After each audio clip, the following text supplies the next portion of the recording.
여러분, 지난 3일간 평안하셨습니까? 8월 말인데 아직도 더위가 기승을 부리네요. 여러분 건강 조심하시고 또 밤에도 평안하게 주무셨으면 좋겠습니다. 우리 오늘도 우리 살아계신 하나님 앞에 같이 예배해 드리겠습니다. 먼저 신앙 고백합니다. 전능하사 천지를 만드신 하나님 아버지를 내가 믿사오며 그 외아들 우리 주 예수 그리스도를 믿사오니 이는 성령으로 잉태하사 동정녀 마리아에게 나시고 본디오 빌라도에게 고난을 받으사 십자가에 못 박혀 죽으시고 장사한 지 사흘 만에 죽은 자 가운데서 다시 살아나시며 하늘에 오르사 전능하신 하나님 우편에 앉아 계시다가 저리로서 산자와 죽은 자를 심판하러 오시리라. 성령을 믿사오며 거룩한 공회와 성도가 서로 교통하는 것과 죄를 사하여 주시는 것과 몸이 다시 사는 것과 영원히 사는 것을 믿사옵나이다. 아멘. 네, 이제 우리 같이 살아계신 하나님을 찬송하겠습니다.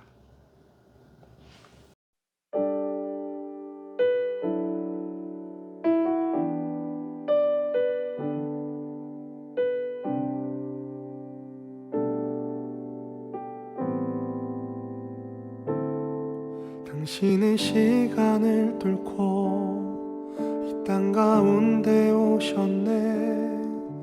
우리 없는 하늘 원치 않아 우리 삶에 오셨네. 자신의 편안 버리고 우리에게 평안 주셨네.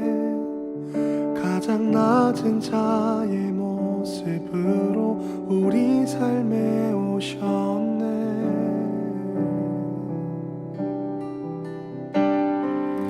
하나님 우리와 영원히 함께 하시네. 꿈 없는 우리에게 그 나라 보여주시네.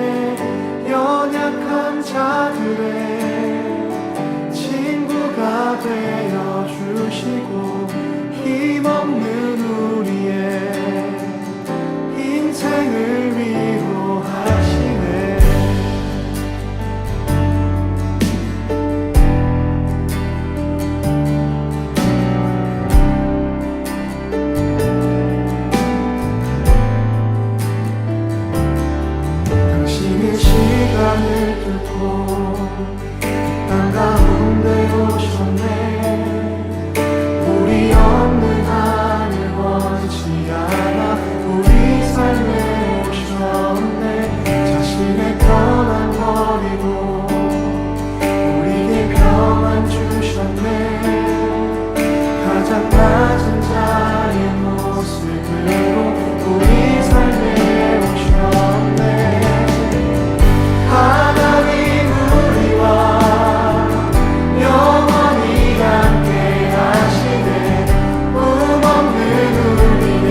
마지막으로 한 번 더 고백합니다.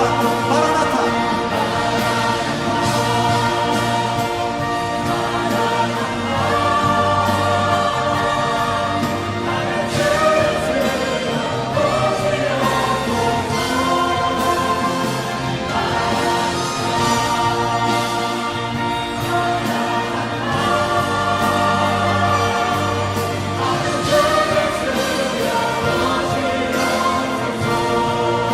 내 사랑하는 주님.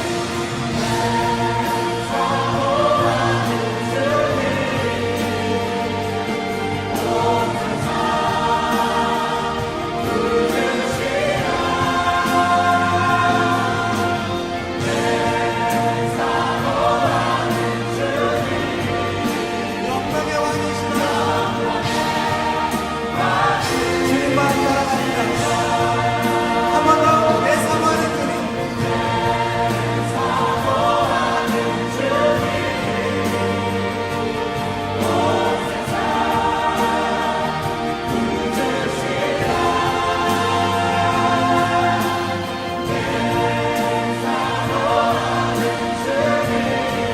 영광의 왕이시다. 마지막으로 한 번 더 내 사랑하는 주님.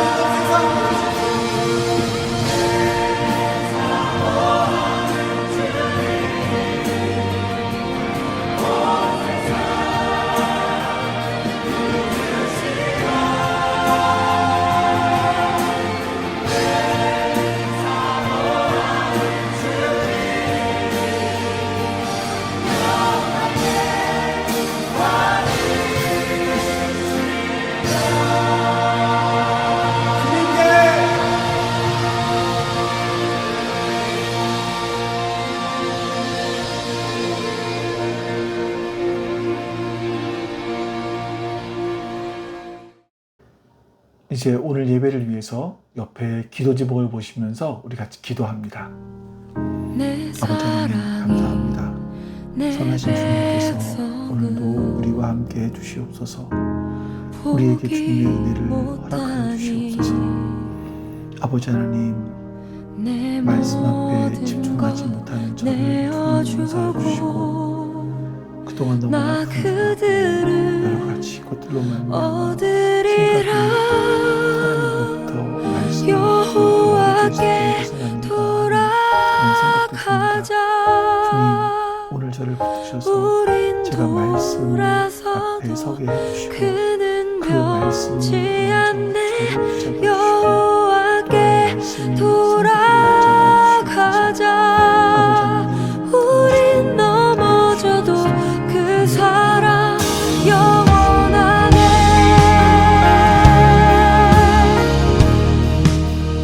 아버지 하나님, 오늘도 주 앞에 예배드릴 수 있는 이 귀한 은혜를 주셔서 감사합니다. 하나님의 그 은혜를 우리의 마음에 새기게 하여 주시고 또한 성령으로 예배할 수 있도록 도와주시옵소서. 성령께서 지혜와 계시로 함께 해주셔서 말씀을 듣고 깨닫게 해주시고 또한 실천할 수 있는 힘도 허락하여 주시옵소서. 오늘 예배가 하나님 앞에 아름답고 복된 예배 되기를 소망합니다. 감사드리며 우리 주 예수 그리스도의 이름으로 기도하옵나이다. 아멘. 네, 우리 하나님 말씀 보겠습니다. 하나님 말씀은 누가복음 13장 6절부터 9절까지의 말씀입니다. 누가복음 13장 6절부터 9절입니다. 예수께서는 이런 비유를 말씀하셨다.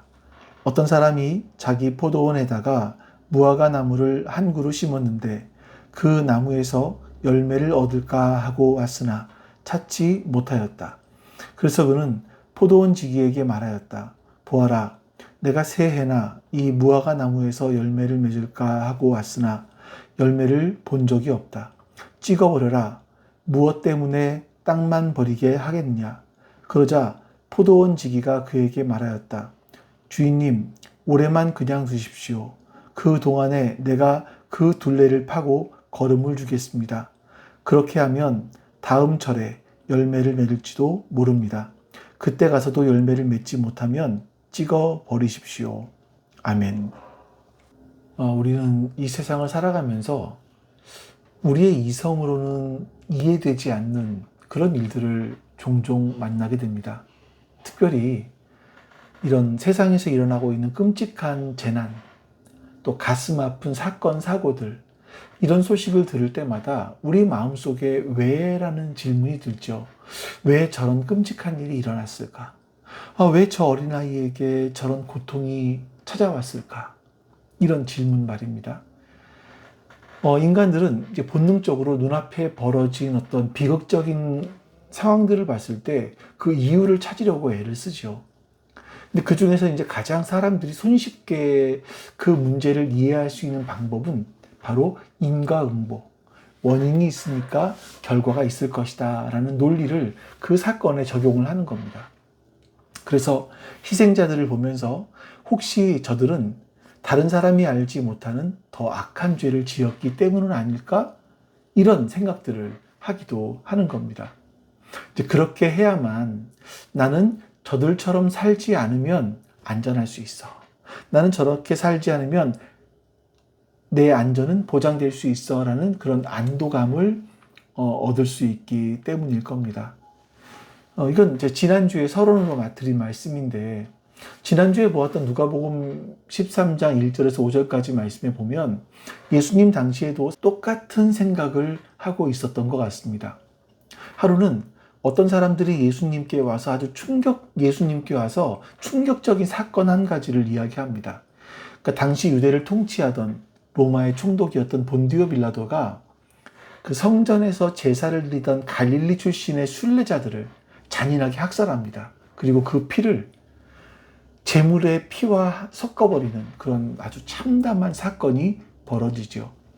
이 이야기를 전하는 사람들의 눈빛은 그것도 말투 속에는 예수님, 이 갈릴리 사람들은 다른 사람들보다 훨씬 더 악한 죄인들이었기 때문에 하나님께 제사를 드리다가 벌을 받아서 저런 끔찍한 일을 당하는 것이 맞지요? 그렇지요? 이렇게 물어보는 뉘앙스가 포함되어 있었던 것 같아요. 왜냐하면 이 말을 들은 예수님께서 이렇게 답하셨기 때문입니다. 우리 13장 2절 말씀이에요. 예수께서 그들에게 대답하셨다. 이 갈릴리 사람들이 이런 변을 당했다고 해서 다른 모든 갈릴리 사람보다 더 큰 죄인이라고 생각하느냐? 예수님은 이런 재난의 원인을 특정 사람의 죄 때문이다 라고 단정하는 그 생각은 틀렸다라고 말씀하십니다. 그리고 예수님은 또 다른 사건 하나를 말씀하세요. 그러니까 아마 바로 전에 예루살렘에 그 실로암에 있던 망대가 갑자기 무너져서 그 아래에 있던 18명의 사람들이 목숨을 잃은 사건들이 있었던 것 같습니다.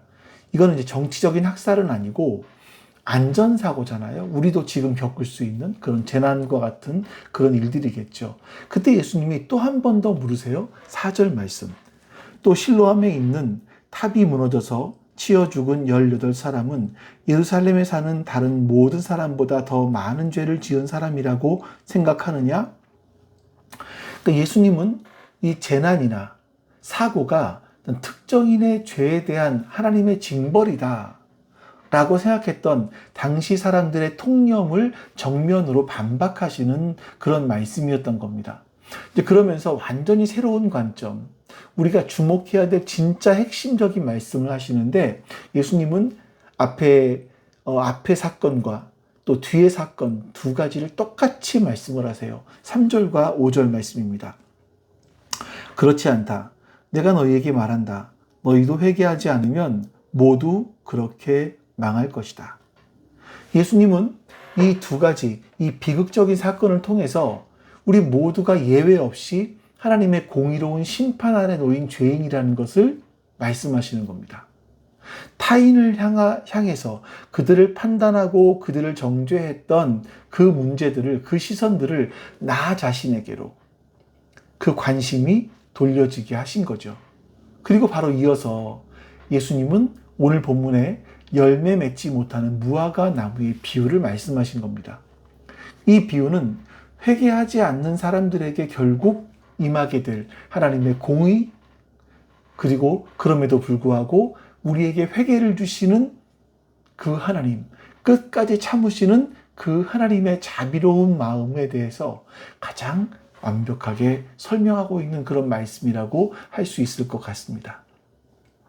오늘 말씀을 통해서 우리 각자에게 주어진, 우리에게 남겨진 그 하나님께서 또 한 번 주신 기회의 시간, 이 시간을 얼마나 소중하고 은혜로운 시간인지를 깨닫고, 또 그 하나님의 애타게 기다리시는 그 기다림을 기억하면서 우리가 우리의 삶 속에서 합당한 열매로 응답하는 그런 저와 여러분이 되기를 소망하는 마음으로 오늘 말씀을 같이 나누기를 원합니다.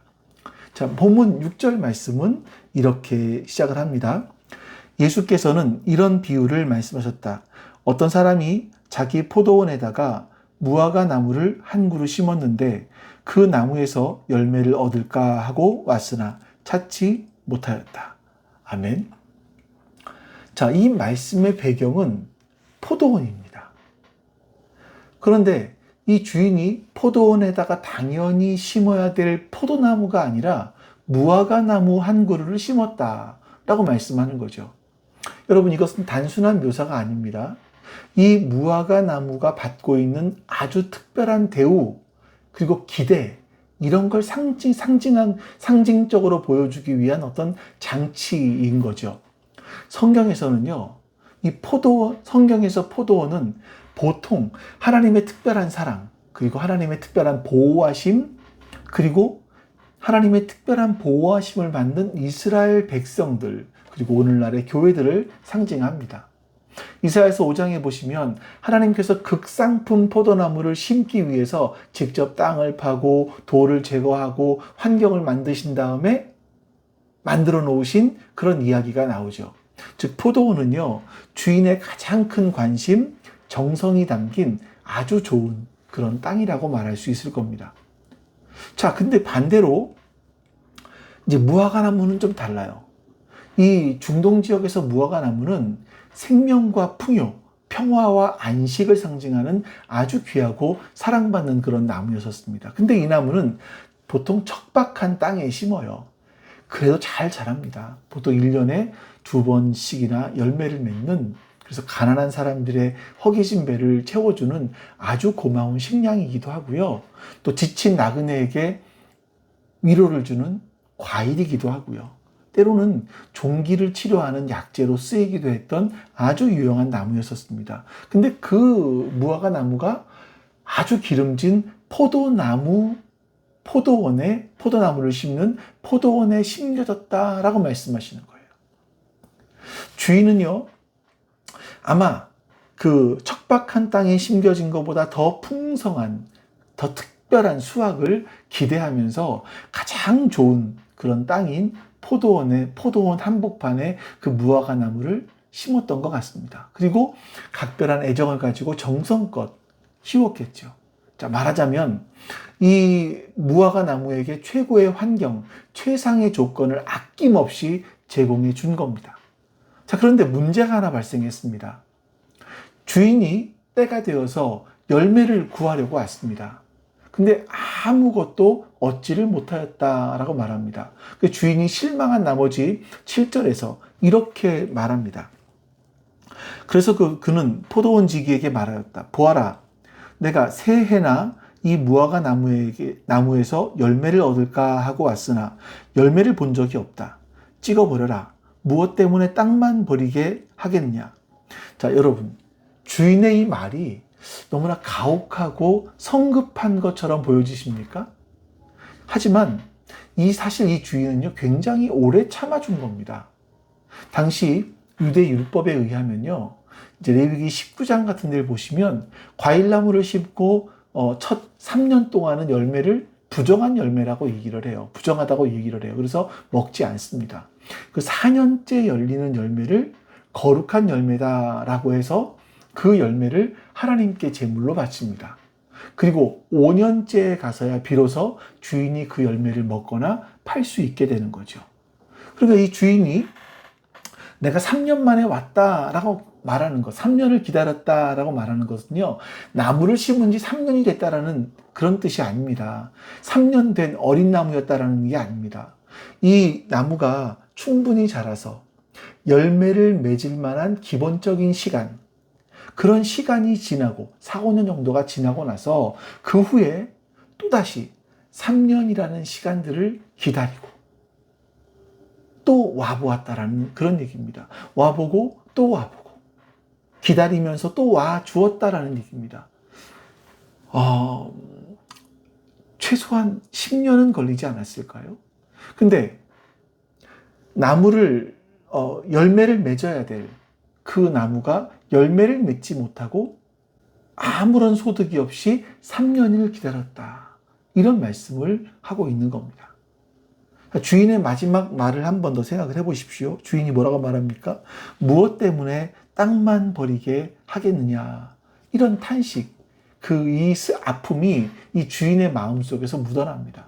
자, 여러분, 이 나무는요, 아주 심각한 문제를 3가지나 가지고 있었습니다. 첫 번째, 이 존재의 목적인 열매를 맺지 못하는 거예요. 유실수는 열매로 자신의 존재 가치를 증명합니다. 근데 그 목적을 완전히 상실했죠. 두 번째, 아무것도 생산하지 못하면서 포도원의 가장 좋은 자리에 떡하니 자리를 차지하고 있었습니다. 다른 유실수를 심었으면 벌써 몇 번이나 풍성한 수확을 거두었을지도 모르겠습니다. 이건 명백하게 기회를 낭비한 거죠. 세 번째, 이게 좀 심각한 문제인 것 같은데 이 나무는 땅속에 좋은 영양분과 수분을 혼자 다 빨아들이고 있었습니다. 그러면서 자신은 아무런 열매를 맺지 못했고 주변의 다른 포도나무의 열매를 맺는 것까지도 방해를 하고 있었던 겁니다. 자, 이 나무는 더 이상 무익한 존재를 넘어서 공동체 전체의 해를 끼치는 그런 존재가 되어버린 겁니다. 자, 이쯤 되면 찍어버리자라고 말하는 주인의 명령이 아주 합리적이고 정당한 판단으로 보여집니다. 손실을 최소화하고 더 나은 결과를 위해서 정리하는 것, 이게 바로 세상의 이치 아니겠습니까? 여러분, 오늘 우리가 이 열매를 맺지 못하고 있는 이 무화과 나무의 모습을 보면서 이게 우리의 모습 같지 않나 하는 그런 생각이 들고 때로는 두려움까지도 들어야 되지 않을까 하는 생각이 듭니다. 이 포도원은요, 하나님의 특별한 은혜와 복이 가득한 교회를 상징하고요, 무화과 나무는 바로 하나님 백성으로 부름받은 우리 자신을 상징하기 때문입니다. 하나님께서는 우리를 죄와 허물로 가득한 세상이라고 하는 이 거친 땅에서 뽑아내서 예수 그리스도의 피값으로 세우신 이 교회, 이 기름진 포도원으로 옮겨 심어주셨습니다.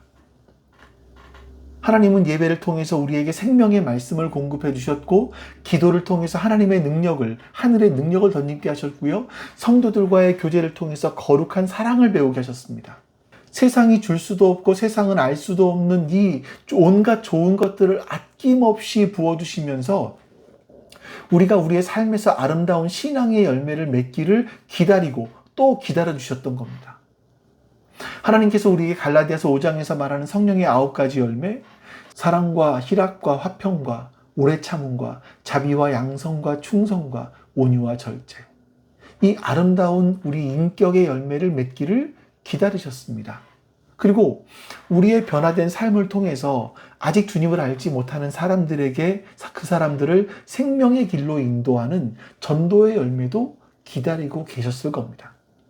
근데 이제 오늘 본문의 문맥을 보시면 예수님께서 회개하지 않으면 망할 거다라고 경고하신 직후에 이 비유의 말씀을 하셨기 때문에 그걸 본다면 우리의 가장 먼저 그리고 가장 간절히 기다리는 열매는요, 바로 회개에 합당한 열매라고 생각이 됩니다.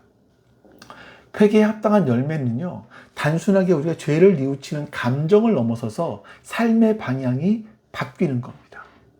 자기 중심적인 삶의 방식에서 하나님 중심의 삶의 방식으로, 이기적인 욕망을 따르는 삶에서 이웃을 사랑하는 삶으로 어떤 구체적인 변화가 나타나는 것을 말하는 겁니다.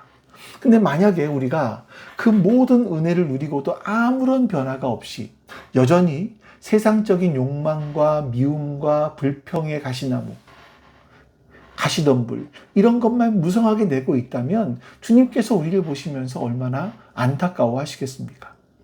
내가 너희에게 온갖 좋은 걸 다 주었는데 어찌하여 너희는 땅만 버리는 인생을 살아가고 있느냐.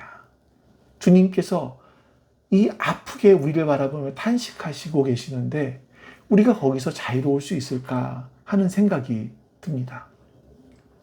이 주인의 찍어버리라 이 명령 앞에서 이제 무화과 나무의 운명은 끝난 것처럼 보입니다.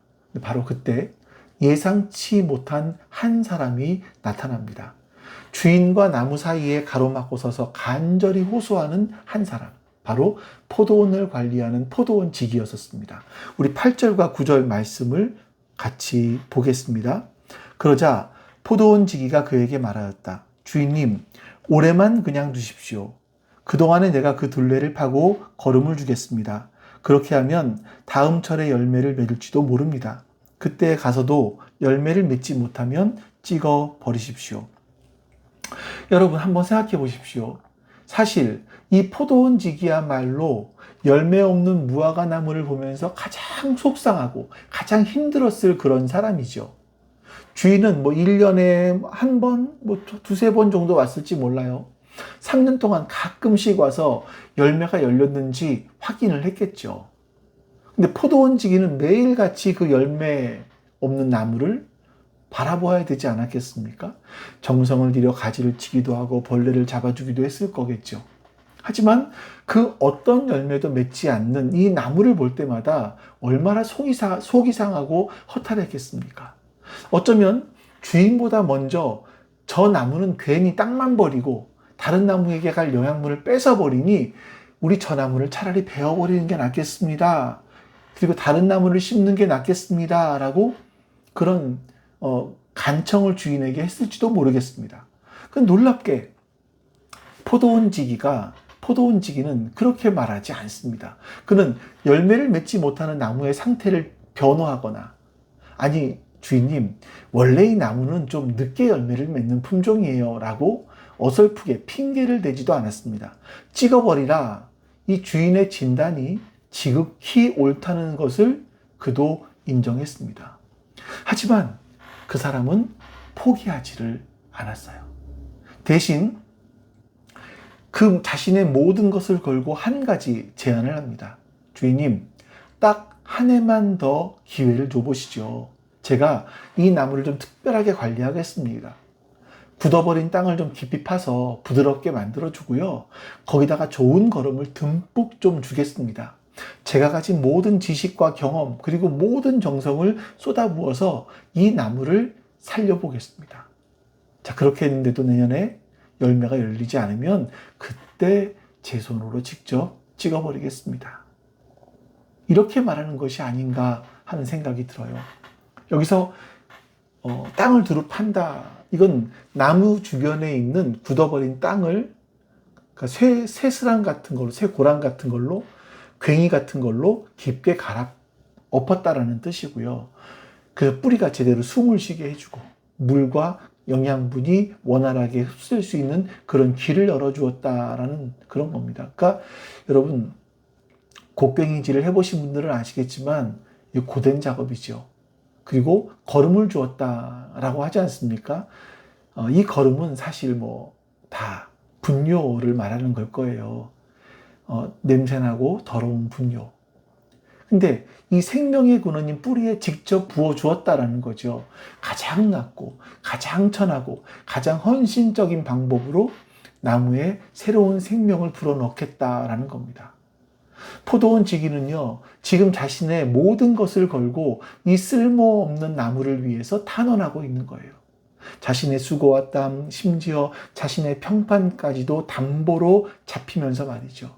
1년 뒤에도 열매를 맺지 않으면 그 책임은 포도원 지기인 자신이 직접 지겠다라는 겁니다. 자, 그럼에도 그는 기꺼이 그 모든 것을 감수하면서 주인에게 말한 거죠. 자, 여러분, 이 포도원 지기의 모습을 보시면서 누가 떠오르십니까? 바로 우리 주님, 예수 그리스도가 떠오릅니다. 하나님 아버지의 공의로운 심판대 앞에서 아무런 쓸모도 없는 죄인으로 찍혀서 마땅한 우리를 위해서 십자가에서 두 팔을 벌려서 중보하고 계시는, 십자가에 매달려서 두 팔을 벌리고 우리를 위해 중보하고 계시는 바로 그 예수님의 모습입니다. 예수님은 우리의 연약함과 허물을 그냥 모른 척하지 않으셨어요. 그러나 아버지, 저들을 용서하여 주옵소서, 자기들이 하는 것을 알지 못합니다 라고 간청하신 거예요. 아버지, 한 번만 더 기회를 주십시오. 제가 저들의 돌처럼 굳은 마음밭을 고난이라고 하는 곡괭이로 파헤치겠습니다. 제가 십자가에서 올린 그 보혈의 걸음을 저들의 영혼에 뿌리겠습니다. 성령의 생수를 부어서 반드시 열매 맺는 나무로 만들겠습니다. 지금도 하나님 보좌 우편에서 우리를 위해서 간구하고 계시는 분이 바로 우리 주님이십니다. 이것과 똑같은 장면이 구약성경 출애굽기 32장에도 나오죠. 자, 모세가 시내산에서 십계명을 받기 위해서 40일간 금식하며 자리를 좀 비웠습니다. 그 사이에 산 아래에서 이스라엘 백성들은 자신들이 이집트에서 가지고 나온 금부치를 모두 모아서 녹여서 금송아지 우상을 만들었어요. 그리고 그 금송아지 우상이 자신을 애굽에서 이집트에서 인도하여낸 신이라고 말하면서 먹고 마시고 뛰놀면서 영적인 간음을 했습니다. 자, 그 배신의 현장을 보신 하나님이 진노하시면서 모세에게 이렇게 말씀하세요. 출애굽기 32장. 주님께서 다시 말씀하셨다. 나는 이 백성을 살펴보았다. 이 얼마나 고집이 센 백성이냐. 이제 너는 나를 말리지 말아라. 내가 노하였다. 내가 그들을 쳐서 완전히 없애버리겠다. 그러나 너는 내가 큰 민족으로 만들어주겠다. 여러분, 이 하나님의 제안은요, 이게 모세에게는 또 굉장히 솔깃한 그런 제안이 아니었을까 하는 생각이 들어요. 사실 하나님만이 속을 썩은 것이 아니라 모세가 얼마나 이스라엘 백성 때문에 속을 많이 썩었습니까? 그들의 원망과 불평, 이걸 또 가지고 나가서 하나님께 일일이 다 고하는 거잖아요. 근데 하나님께서 한 방에 다 정리하시겠다라는 얘기잖아요. 그리고 자신을 통해서 새로운 민족을 시작하시겠다, 이렇게 말씀하시는 겁니다.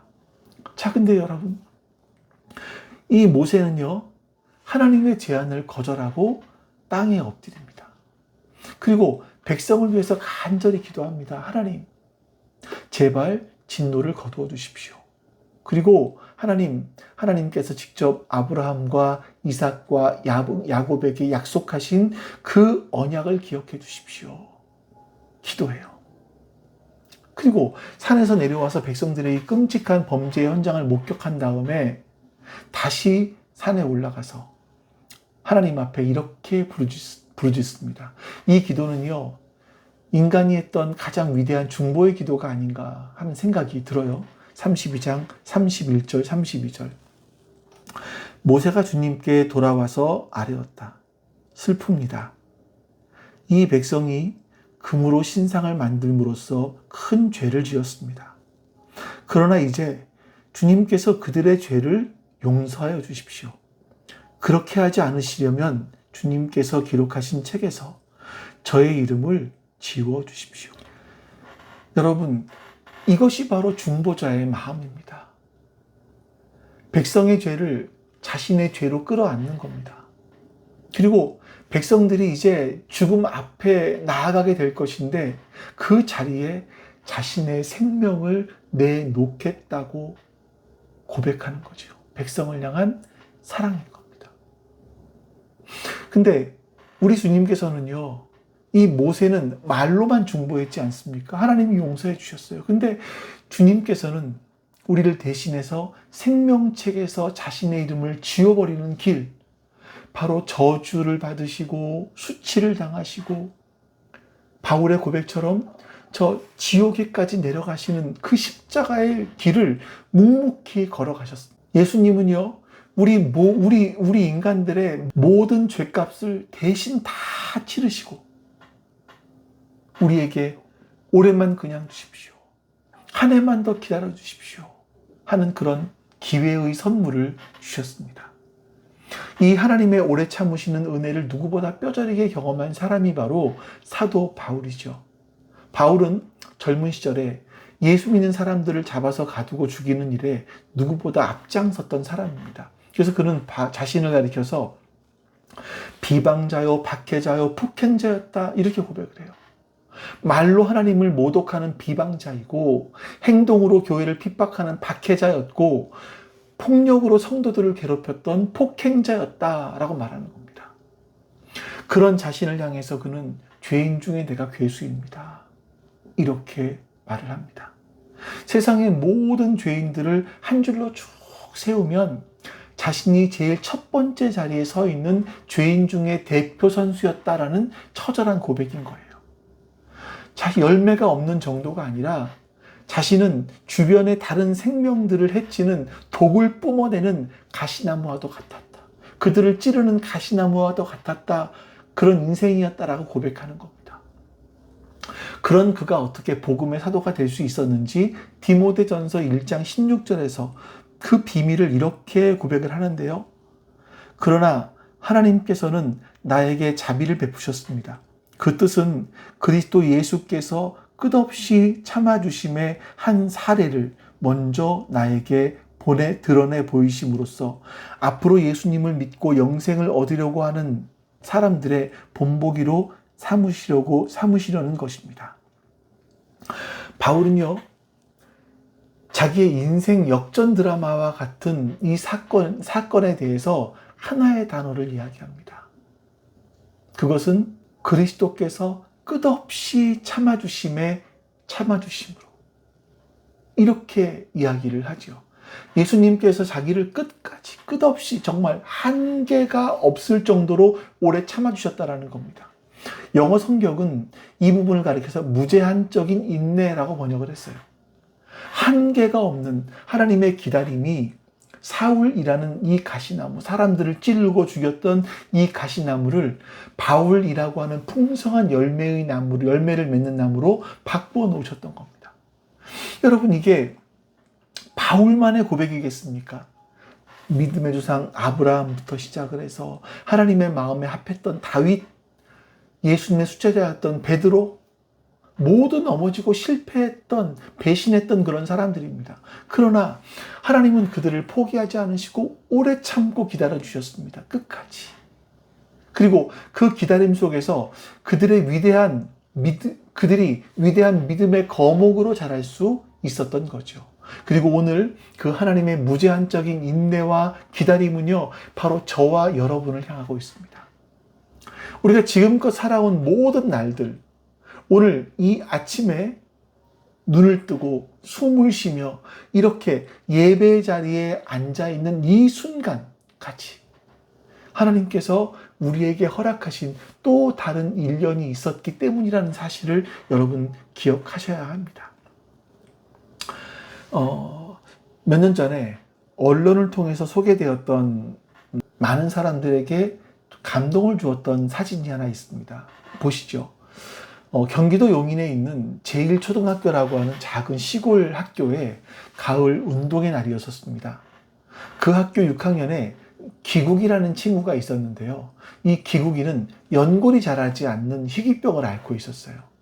다른 친구보다 키가 작았습니다. 그래서 매년마다 운동회를 할 때가 되다 보면 항상 꼴찌는 자기가 도맡아서 하게 되었었죠. 이제 그날도 기국이는요, 출발 신호와 함께 젖먹던 힘을 다해서 열심히 뛰었습니다. 하지만 친구들은 다 앞서 나가는데 그는 역시 또 꼴찌였었습니다. 근데 놀라운 일이 하나 일어났어요. 결승전 앞에서 다 1등으로 달리던 친구를 포함해서 모두가 자기 앞에 가던 모든 친구들이, 4명의 친구들이 갑자기 달리기를 멈추고 뒤를 돌아보는 거였었습니다. 그리고는 그 뒤에서 가쁜 숨을 내쉬면서 힘겹게 달려오는 기구기를 기다리고 있었던 거예요. 한참 뒤에 자신에게까지 온 기구기의 손을 붙잡고 이 친구들은 나란히 결승선을 통과합니다. 자, 그날 운동회에서는 1등이 없었습니다. 하지만 그곳에 있던 모든 선생님과 학부모, 학생들은요, 진짜 1등이 무엇인지, 함께 가는 것이 얼마나 위대한 승리인지 눈물과 함께 똑똑히 보았던 겁니다. 여러분, 먼저 달려가던 친구들이 멈춰서서 기구기를 기다려 주었던 것처럼 우리 주님께서 우리의 인생길에서 그렇게 우리를 기다려 주지 않으셨습니까? 세상은 우리에게 더 빨리 달리라고, 남들보다 앞서야 된다고, 1등만이 살아남을 수 있다고 끊임없이 재촉합니다. 조금이라도 뒤처지면 가차없이 우리를 실패자, 루저라고 이야기합니다. 그러나 우리 주님은 우리가 죄의 무게에 짓눌려 넘어지고 세상의 유혹에 빠져서 다른 길로 헤맬 때에도 우리를 포기하지 않으시고 우리를 끝까지 기다려 주십니다. 그리고 지치고 상한 우리의 손을 따뜻하게 잡아주시면서 이렇게 말씀하시죠. 괜찮다. 내가 너의 아픔을 알아. 내가 너와 함께 가겠다. 우리 같이 가자. 자, 오늘 본문의 예수님의 비유는요, 그렇지 않으면 찍어버리소서 라는 포도원지기의 말로 끝납니다. 근데 이상하게 결말이 없어요. 그래서 이 무화과 나무가 1년 뒤에 풍성한 열매를 맺었는지 아니면 열매를 맺지 못해서 결국 찍어버렸는지 예수님은 그 답을 우리에게 알려주시지 않습니다. 자, 왜 그렇겠습니까? 그 열린 결말 속에 바로 오늘을 살아가는 우리를 향한 주님의 간절한 질문이 담겨 있기 때문이죠. 사랑하는 아들아, 딸아, 너는 어떻게 하겠느냐? 이 비유의 가장 놀라운 반전은요, 그토록 엄격하고 합리적이었던 주인이 말도 안 되는 포도원지기의 간청을 말없이 들어주었다라는 겁니다. 주인은 얼마든지 아니야, 이미 충분히 기다렸어, 당장 찍어버려 라고 말할 수도 있었겠죠. 하지만 주인은 침묵합니다. 그리고 그 침묵은요, 곧 허락을 의미했습니다. 포도원지기의 중보를 들으시고 다시 한번 기회를 주시기로 1년의 시간을 더 허락해 주시기로 결정하셨던 겁니다. 여러분, 이것이 바로 우리를 향한 아버지 하나님의 마음입니다. 사랑의 마음이시겠죠. 공의로우시기에 우리의 죄를 향해서 진노하시기도 하시지만 사랑하시기 때문에 그 아들 예수 그리스도의 중보를 들으시고 또 기다려주시는 아버지 하나님의 마음. 오늘도 우리 주님께서는 포도원지기가 되어서 우리의 삶의 둘레를 파고 걸음을 주십니다. 때로는 이 걸음을 주실 때 아파요. 괜히로 우리의 삶을 깎아내실 때마다 참 아파요. 또 때로는요, 우리의 이런 말씀을 통해서, 기도를 통해서 우리의 영혼에 생명의 걸음을 부어주기도 하십니다. 이 모든 것이 우리로 하여금 마침내 하나님께서 기뻐하시는 생명의 열매, 회개에 합당한 열매를 맺게 하시기 위한 거였었습니다. 이제 여러분, 우리는 그 사랑에 응답할 차례이죠. 더 이상 열매 없는 무화과 나무로 땅만 버리는 인생으로 머물러 계시지 마시기 바랍니다. 우리에게 주어진 이 또 다른 1년이라는 시간 속에서 감사와 사랑의 열매, 용서와 화해의 열매, 인내와 온유의 열매, 정의와 긍휼의 열매를 풍성히 맺어가는 저와 여러분 되실 수 있기를 간절히 소망합니다. 이 주인의 기대를 저버리지 않고 포도원지기신 우리 주님의 그 십자가의 수고를 헛되게 하지 않는 복된 인생, 열매 맺는 인생을 살아가는 우리가 될 수 있기를 주님의 이름으로 간절히 축원합니다.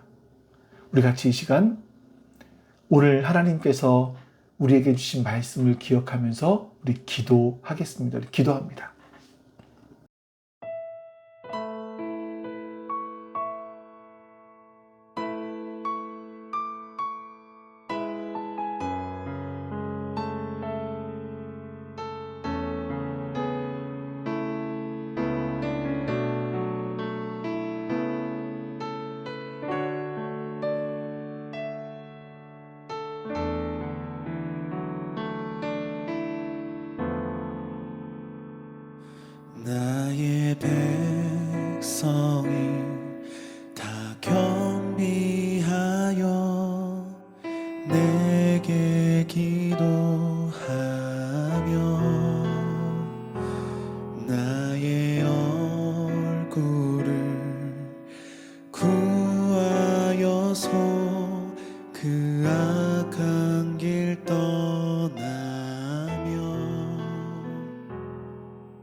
듣고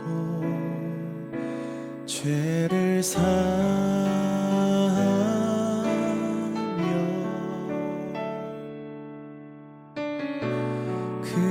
그들의 땅을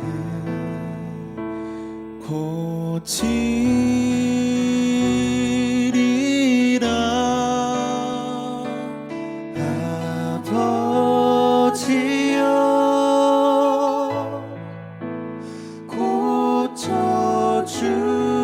고쳐주소서. 이 나라 주의 것 되게 하소서.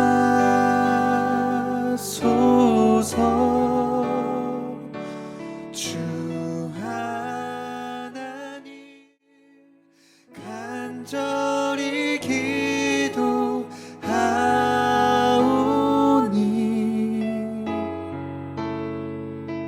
상한 이 땅 새롭게 하소서.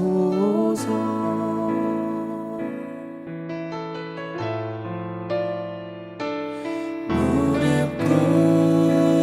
꿇고 다 겸비하여 주께 기도하리.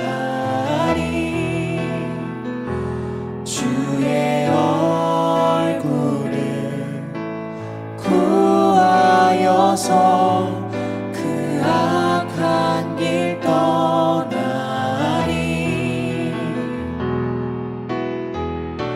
주님의 자비로 죄를 사하며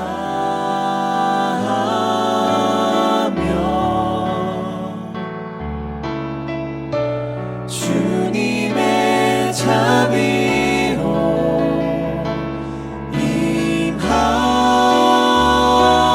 임하소서.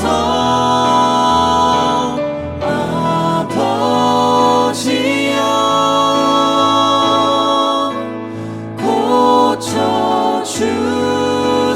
고쳐주소서. 이 나라 주의 것 되게 하소서.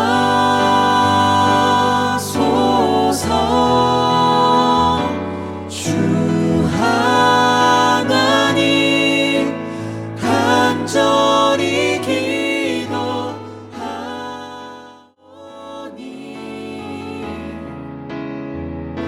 상한 이 땅 새롭게 하소서.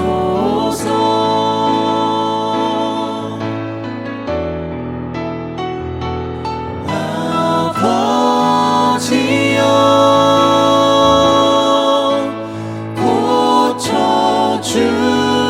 고쳐주소서. 이 나라 주의 것 되게 하소서.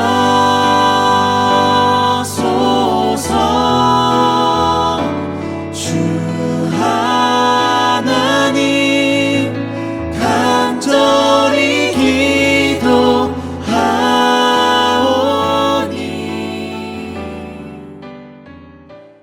상한 이 땅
고쳐주소서. 이 나라 주의 것 되게 하소서.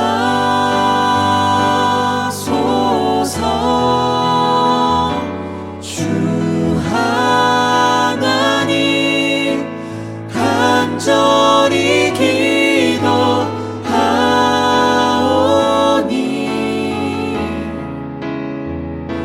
상하니 땅 새롭게 하소서.